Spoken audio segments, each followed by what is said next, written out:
Olá, gente, graça e paz, verdade aqui, tudo bom? Esse fim de semana passado nós estudamos no nosso PG Daniel 6. Daniel 6 é um capítulo bem conhecido, é a história de Daniel na cova dos leões. E esse é um texto que começa assim: Dário achou por bem nomear 120 sátrapas para governarem todo o reino. Então aqui a gente veio do capítulo anterior, onde houve a queda do Império Babilônico, a cabeça de ouro daquela estátua, né, que nós já vimos. Passamos agora ao Império Medo-Persa, que é o peito e os braços de prata. E agora o governante é Dário. Dário, segundo alguns estudiosos, seria um título nobiliárquico e não propriamente um nome próprio, né? Então, seria como se fosse uma majestade, algo assim, né? Então, segundo também outros estudiosos, quem invadiu a Babilônia teria sido uma pessoa chamada Gubaru ou Ugbaru. Então, Dário seria o título dessa pessoa. E já seria uma pessoa idosa, uma pessoa que entrou ali já na casa dos seus 60 e poucos anos. E não teria governado por muito tempo, teria governado por 6 meses, um ano, pouco mais do que isso. Então, rapidamente ele teve que tomar a par da situação ali. Quem eram as principais lideranças do Império Babilônico? A quem ele poderia delegar as atribuições de controlar, administrar, enfim. E aqui nós vemos uma coisa interessante. Antes de entrar para umas aplicações, algumas coisas me chamaram a atenção, que foram o quê? Paralelos entre o texto de Daniel 6 e o livro de Esté. Eu elenquei aqui 4 paralelos, mas pode ser que hajam outros, tá? Então, no verso 4 e 5, aqui diz o seguinte, Daniel 6, 4 e 5. Diante disso, os supervisores e os sátrapas procuraram motivos para acusar Daniel em sua administração governamental, mas nada conseguiram. Não puderam achar nele falta alguma, pois ele era fiel, não era desonesto nem negligente. Finalmente, esses homens disseram: jamais encontraremos algum motivo para acusar esse Daniel, a menos que seja algo relacionado com a lei do Deus dele. Então aqui a gente vê que aquela liderança dos sátrapas, dos governadores, tiveram inveja de Daniel, perdão. E lá no capítulo 3 de Esté, versos 1 a 5, nós temos uma situação parecida, embora não seja exatamente o mesmo sentimento negativo. Esté 3, de 1 a 5, diz assim: passados esses acontecimentos, o rei Assuero, Xerxes, engrandeceu diante de todos a Amã, filho de Amedata, descendente de Agag, exaltando a indignidade, lhe concedeu preeminência sobre todos os ilustres oficiais seus colegas. Todos os nobres e oficiais do palácio real curvavam-se e prostravam-se diante de Amã, de acordo com as ordens do rei. Contudo, Mardoqueu não se curvava nem se prostrava diante dele. Mardoqueu, só um parênteses, era o tio de Esté. Então alguns oficiais do rei e que estavam à porta do palácio observaram a atitude de Mardoqueu e então questionaram: por que motivo desobedeces à ordem do rei? E visto que lhe indagavam sobre o mesmo assunto dia após dia, e notando que ele não lhes dava atenção, mas apenas respondia que era judeu, foram contar o que estava se passando a Amã, a fim de verificar se o comportamento de Mardoqueu seria tolerado, pelo fato de ele ser judeu. Quando Amã constatou que Mardoqueu não se inclinava nem se prostrava diante dele, ficou muito indignado. Então, no primeiro caso, os sátrapas, governadores, colegas de Daniel, sentiram inveja dele, uma inveja que era motivada, eu vou falar aqui, indiretamente pela sua religião. Mais à frente eu vou voltar sobre esse assunto. E aqui Amã, ele se indigna com Mardoqueu. Mardoqueu não se curvava perante Amã porque a lei de Moisés impedia isso. Ela proibia que as pessoas se curvassem a qualquer pessoa, senão a Deus, né? Era um sinal de idolatria e Mardoqueu, obviamente, não faria isso. Então, essa é o primeiro paralelo, né? O segundo paralelo eu vejo no verso 8 de Daniel 6, que é a questão do edito real irrevogável. Eu acho interessante porque capítulos antes a gente viu que o reino babilônico, o rei era a lei. Então o rei dizia alguma coisa, o rei podia fazer o que quisesse. Aqui não, o rei aqui estava sujeito à lei. Uma vez que ele editasse uma lei, essa lei se tornava irrevogável. Então Daniel 8 diz assim: agora, ó rei, emite o decreto e assina-o para que não seja alterado, conforme a lei dos medos e dos persas, que não pode ser revogada. E o verso 9 diz, e o rei Dário assinou o decreto. Lá em Ester 3, versos 8 a 10, diz assim, Ester 3, de 8 a 10. E Amã argumentou diante do rei Xerxes, eis que há um povo espalhado e disperso entre os povos em todas as províncias do teu reino, cujas leis e modo de vida são muito diferentes das tradições e normas dos demais povos, e que não se sujeitam às leis do rei. Portanto, não é conveniente ao rei que tais pessoas sigam vivendo entre nós. Se for do agrado do rei, decrete-se que sejam imediatamente aniquilados, e eu depositarei 350 toneladas de prata na tesouraria real para financiar aqueles que serão responsáveis pelo extermínio dessa gente. E a gente vê que o decreto real é irrevogável lá no capítulo 1, verso 19. Esse aqui foi só a edição do decreto. Mas em Ester 1,19 diz assim: se bem parecer ao rei, promulgue de sua parte um decreto real que será inscrito nas leis da Pérsia e da Média e não poderá ser revogado, que Vasti nunca mais tenha acesso à presença do rei. Aí ele continua, né? Só um parêntese aqui, que ele, no livro de Ester, fala leis da Pérsia e da Média, em ordem reversa do que tem Daniel. Por quê? Porque aqui no livro de Ester, quem já está governando com prioridade é a Pérsia, a Média vai colocar em segundo lugar. E aqui em Daniel não, no contexto imediato de Daniel é os medos em primeiro lugar e depois os persas. Mas você vê que a questão da irrevogabilidade do decreto, né? O terceiro paralelo eu vejo lá no verso 10 de Daniel 6. O verso 10 de Daniel 6 diz assim: quando Daniel soube que o decreto tinha sido publicado, foi para casa, para o seu quarto, no andar de cima, onde as janelas davam para Jerusalém, e ali fez o que costumava fazer. 3 vezes por dia ele se ajoelhava e orava, agradecendo ao seu Deus.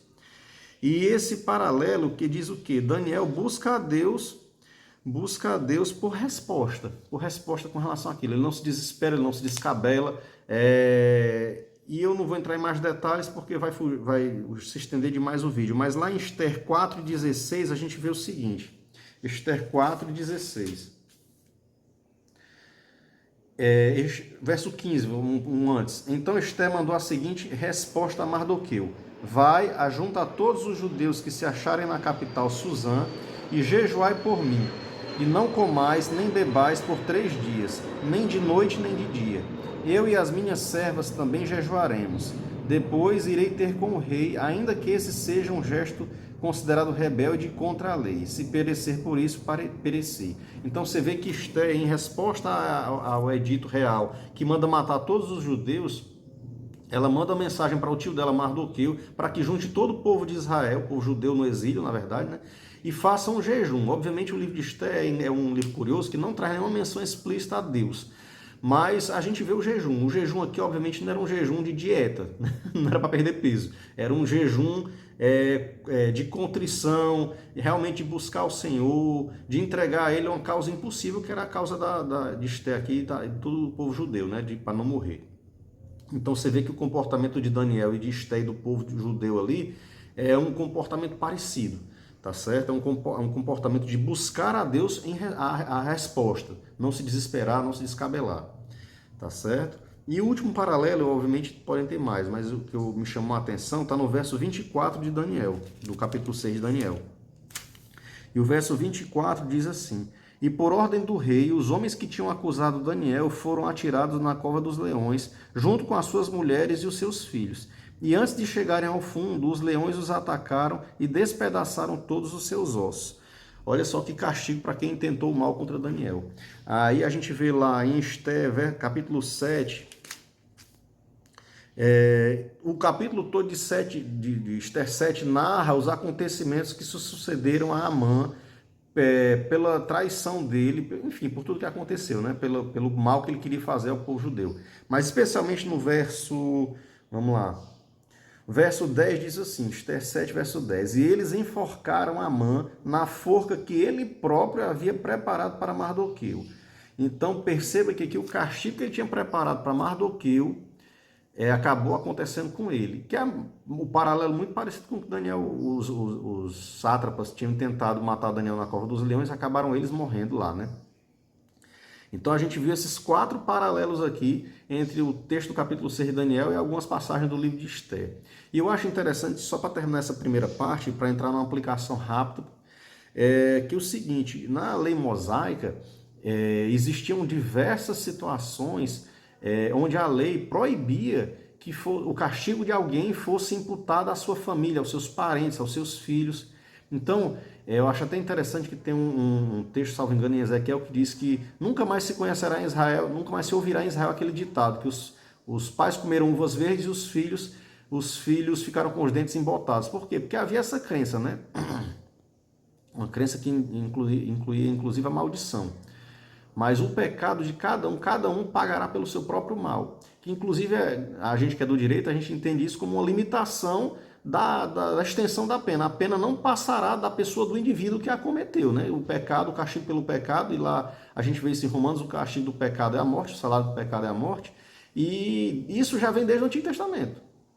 Então a lei mosaica já era uma lei superior em termos de direitos humanos, em termos de limitação do poder do Estado, em termos de extensão da pena, porque não passava do culpado, não passava do criminoso, do pecador, né? Não se estendia para os seus filhos. Aqui, por outro lado, nos medos e dos persas não tinha essa não, passava o cerol geral, digamos assim, com perdão da expressão, né? Mas morria todo mundo. A gente viu isso aqui, tanto na situação de Daniel, quanto lá em Esther.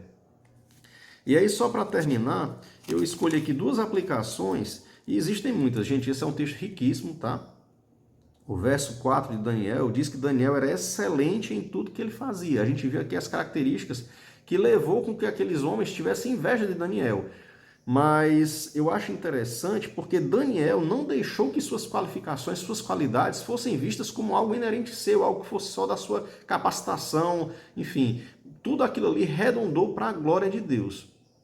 Redundou para a glória de Deus. Eu acho interessante que Paulo vai dizer que quer comais, quer bebais ou façais qualquer outra coisa, fazer tudo para a glória de Deus. E diz também o próprio apóstolo Paulo que a gente não deve trabalhar como para os senhores humanos, mas como para Deus. Como para Deus. Por quê? Porque a gente pode ter bons e maus chefes, bons e maus empregos. Então a gente não pode se comportar bem apenas se tivermos bons chefes ou bons empregos, né? Por quê? Porque a glória não deve ser nossa, deve ser para Deus, redundar para Deus. Tá certo? Então, em segundo lugar, em relação a esse mesmo assunto, que não possamos ser crentes ninja ou agente secreto, ou seja, que a gente tenha, às vezes, o comportamento correto, de ser honesto, de desempenhar bem as nossas funções, as nossas atribuições, mas ficar quieto no nosso canto. Aí as pessoas perguntam, poxa, o que será que tem diferente nesse rapaz? Não, que a gente diga, não, olha, não tem nada diferente em mim, o que tem diferente é Deus agindo em mim. São os valores do reino que eu carrego. Eu sou um representante de Deus. Então, é até como Jesus diz, é impossível esconder uma cidade sobre um monte, edificada sobre um monte. Porque mesmo que a gente queira esconder, entre aspas, digamos assim, a glória vai ser dada a Deus. Tá certo? E em último lugar, para a gente encerrar,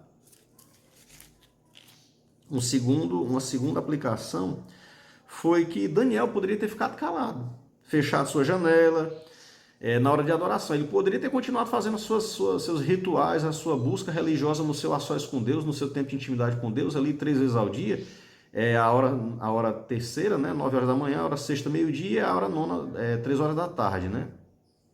Mas não, ele sobe, ele não muda nada. Ele não se deixou afetar pela turbulência ao seu redor. Eu acho interessante isso, sabe, gente? Isso nos mostra a sua prioridade, onde estava o seu coração.